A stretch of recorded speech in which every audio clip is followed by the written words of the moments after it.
So Warren, what do you think? Do you think that interest rates rising are going to cause the market to drop in our area? Myth or not? Sydney, Melbourne, those places, they're actually going in there and borrowing millions of dollars to get their dream home. They've actually gone above their means. Here, I think they're not as high as borrowing, because a lot of people coming from Sydney and Melbourne buying in here in the market, and they're actually saving money coming here. So this hinterland area is totally different. You look at the GFC years ago.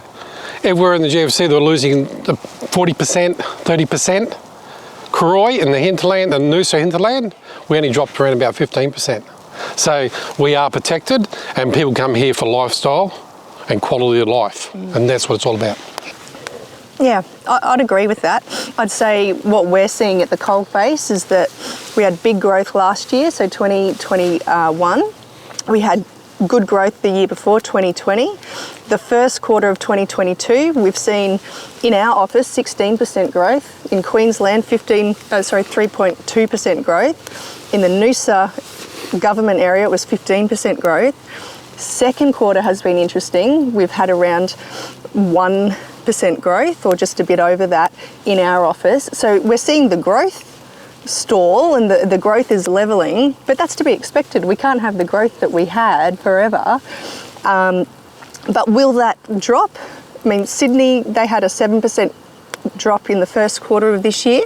And the thing that I think we need to be very careful about is not getting caught up in what the media is portraying about what's happening in the market, because the market is not just Sydney and Melbourne. We are not Sydney and Melbourne. Right. We're the Noosa Hinterland. People come here for different reasons. They come here for lifestyle.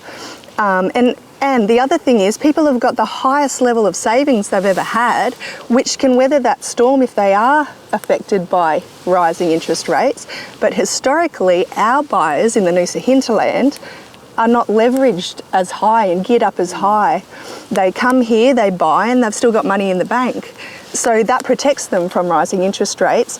There'll be some people affected, but the critical mass that it would take to have a downturn in our market is not something that I believe is there. And I think the other thing, that if you look back at history, in 2002, over a 6-year period when interest rates raised they started at a higher rate than what they are now.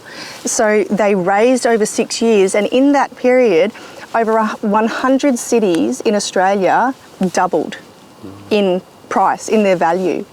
And regional areas actually outperformed all other areas. So I think to say that rising interest rates are going to make prices drop is a very generalist statement, and in some areas of the country it will.